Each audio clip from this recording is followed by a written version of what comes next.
What's up, people? Welcome to another episode, or the first official episode of The Shift on YouTube, where you actually get some content, not just a crappy trailer of me telling you that this is going to now be The Shift and no longer Rojas Media. So welcome officially, because you're actually getting real content. So let's get straight to what the first topic's going to be here. And I thought it's only appropriate that we talk about two very, very, very surprising signings. At least for me. I don't know about you guys. Super, super surprising for both of these players.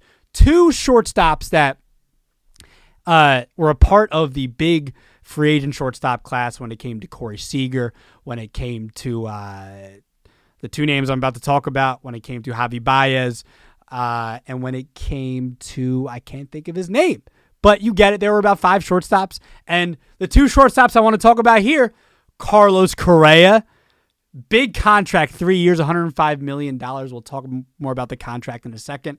To the Minnesota Twins. Nobody saw that coming. I didn't see that coming. I don't think Twins fans saw that coming. Twins fans, you let me know if you saw that coming. And then on the other side, we have Trevor Story on the East Coast to the Boston Red Sox. A lot of people thought he was going to be going to another East Coast team in the New York Yankees. No, he goes to the Boston Red Sox. And now, look at that lineup. Look at that lineup, which I'm about to get to in a second. And I kind of just wanted to compare, what we thought about or what we think about each of these signings and which one makes more sense.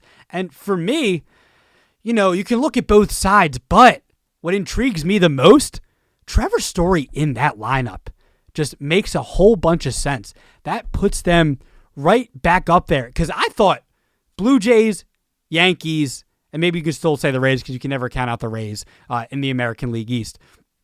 The Blue Jays, not the Blue Jays, the Red Sox are now right back into the crop of that AL East. Now the Orioles, whatever, and the Orioles are still rebuilding. Who knows what's going on in that franchise? But the Red Sox are now right back into the conversation with this lineup. And that's why I like the Trevor Story signing more than I like the Correa signing, because I know it's 6 years and Story will probably be 35, but he will be 35 by the time his contract's up. But he's still in the prime of his career. You could say 26 to 32, 33 is probably the general prime of a baseball player's career.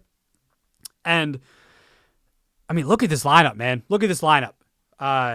Now, I don't know how exactly it's going to go. Maybe Red Sox fans can tell me exactly how this lineup's going to look.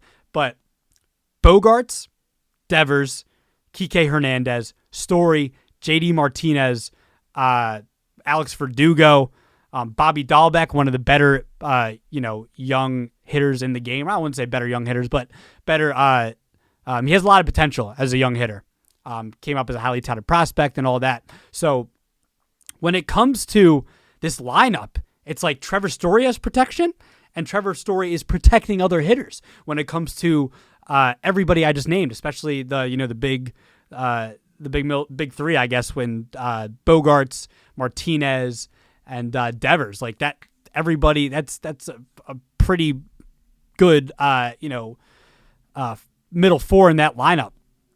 And to me, it's not like a super short contract, and players are getting paid a crap load of money these days anyway. So who cares how much it was? But not who cares, but you know what I'm saying. And don't get me wrong, the Correa signing for Minnesota here as well.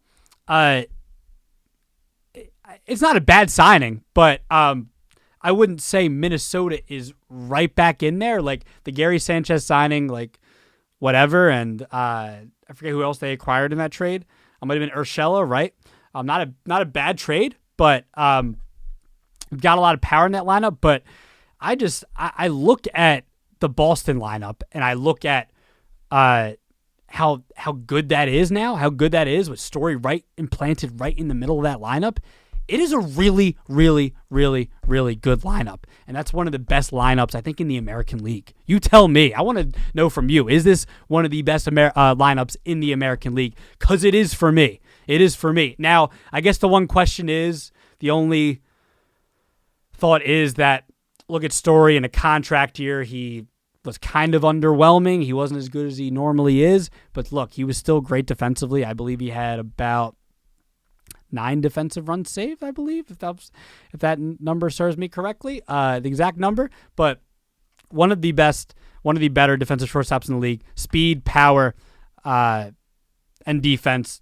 Look, that triple threat right there. Like, look at Story when he was in those Colorado lineups.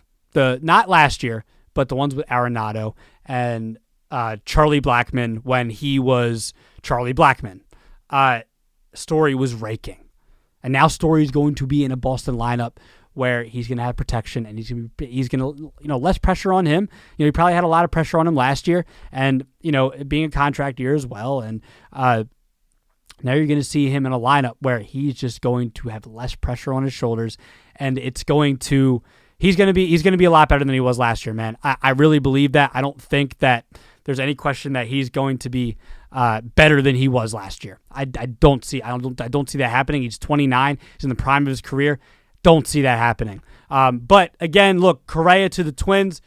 I think for the Twins, it's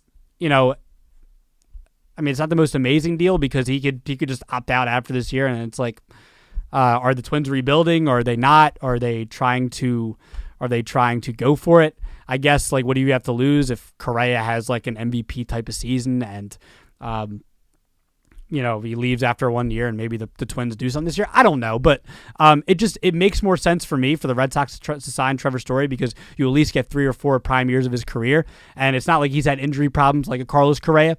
So to me, man, Story in this lineup just makes a lot more sense than it does looking at these 2 acquisitions. 2 fun and surprising and exciting acquisitions. But for me, man, the Trevor Story acquisition just makes more sense in my mind. So, but let me know what you think. Let me know which acquisition made more sense to you.